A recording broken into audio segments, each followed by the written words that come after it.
ఇప్పుడే జీ5 app download చేయండి. చూడండి మీ ఫేవరెట్ టీవీ షోస్ ఎప్పుడైనా ఎక్కడైనా. ఈరోజు దివ్యమైన ఆరుక్షేమం. చాలామంది గురుగారు చిన్న వయసులోనే ఎయిర్ ఫాల్ ఎక్కువ అవుతూ ఉంది, ఏం చేయాలి అని అడుగుతూ ఉంటారు.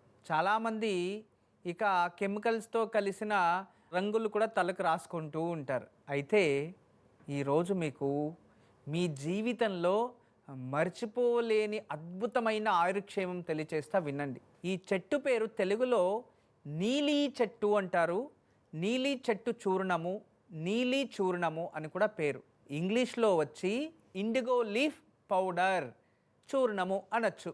ఎవరికైతే ఎక్కువ ఎయిర్ ఫాల్ అవుతూ ఉంటుందో వాళ్ళకి నీలి చూర్ణాన్ని నూనెలో బాగా కలిపి స్నానానికి ఒక హాఫ్ అన్ అవర్ ముందు రోజు రాసి తలస్నానం చేస్తూ ఉంటే మీకు ఎయిర్ ఫాల్ టోటలీ జీరో అయిపోతుంది. ఇదే నీలి చూర్ణాన్ని మనము పెరుగులో కానీ లేదా నీళ్ళలో కలిపి పేస్ట్ చేసి తలకి బాగా ఒత్తగా రాసేసి 45 నిమిషాల నుంచి 60 నిమిషాలు అలాగే వదిలేసి తదుపరి స్నానం చేస్తే మీ తెల్లంటికలంతా నలుపు మారడం స్టార్ట్ అవుతాయి. ఇలా వారానికి ఒక్క రోజు ఇలా చేస్తూ ఉండండి. మీ వెంట్రుకలు ఆ ఒక సెన్సిటివ్నెస్ పోయి స్ట్రాంగ్ అవుతాయి. రెండోది ఎయిర్ ఫాల్ టోటలీ జీరో అయిపోతుంది. వెంట్రుకలు ఒత్తుగా నల్లగా పెరగడం స్టార్ట్ అవుతాయి. ఇది న్యాచురల్ రెమెడీ. మరియు అంతేకాదు, ఎవరికైనా స్కెల్ పైన అంటే ఈ తలపైన లోపల ఏదైనా ఇన్ఫెక్షను లేదా చుండ్రు లేదా వైరస్ వల్ల వెంట్రుకలు ఉదిరిపోతూ ఉంటాయి, వాళ్ళు ఏం చేయాలంటే నెయ్యిలో కలిపేసి దాన్ని బాగా తలకు రాసి మసాజ్ చేసి ఒక హాఫ్ అన్ అవర్ 1 అవర్ అయిన తర్వాత మళ్ళీ కడిగేయాలి. సీకాయతో కడగాలి. ఇలా చేస్తూ వస్తూ ఉంటే చూడండి మీ వెంట్రుకలు చక్కగా డెవలప్మెంట్ అవుతాయి, ఒత్తడిగా పెరుగుతాయి, లాంగ్ ఎయిర్స్ వస్తాయి, మరి వెంట్రుకలు నల్లగా అవుతాయి. అంటే న్యాచురల్ రంగు ఇది, ఎటువంటి సైడ్ ఎఫెక్ట్ ఉండదు. ఇది పురుషులు స్త్రీలు అందరూ ఉపయోగించవచ్చు. అద్భుతమైన దివ్యమైన ఆయుక్షేమం కదా. దీని పేరు ఇండిగో లీఫ్ పౌడర్, ఇంగ్లీష్లో నీలి చూర్ణము, తెలుగులో. ఇది రాసించుకోండి. ప్రతి కుటుంబంలోనూ ఎవరికో ఒకరికి తెల్లంటికలు వస్తూ ఉంటాయి కదా, వాళ్ళకి ఇది ఉపయోగపడుతుంది. ఈరోజు దివ్యమైన వాస్తు పరిష్కారం.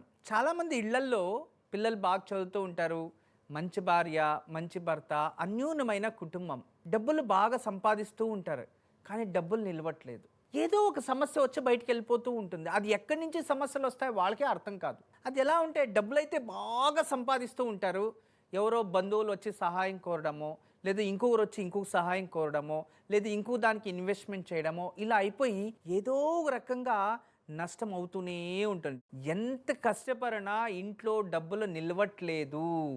బిజినెస్ కంటికి కనబడుతుంది, ఇల్లు పోషిస్తున్నాము, భార్య పిల్లల్ని చక్కగా చూసుకుంటున్నాం, అయినా డబ్బులు మిగలట్లేదు అంటే ఇంట్లో లక్ష్మీ నివాసం అంటే ఇంట్లో ఆర్థిక స్థితిని అభివృద్ధి చేసే కాస్మిక్ ఎనర్జీ ఇంట్లో ఉత్పత్తి అవ్వట్లేదు అని, ఫినాన్స్ డెవలప్మెంట్ ఎనర్జీస్ లేదు అని అర్థం.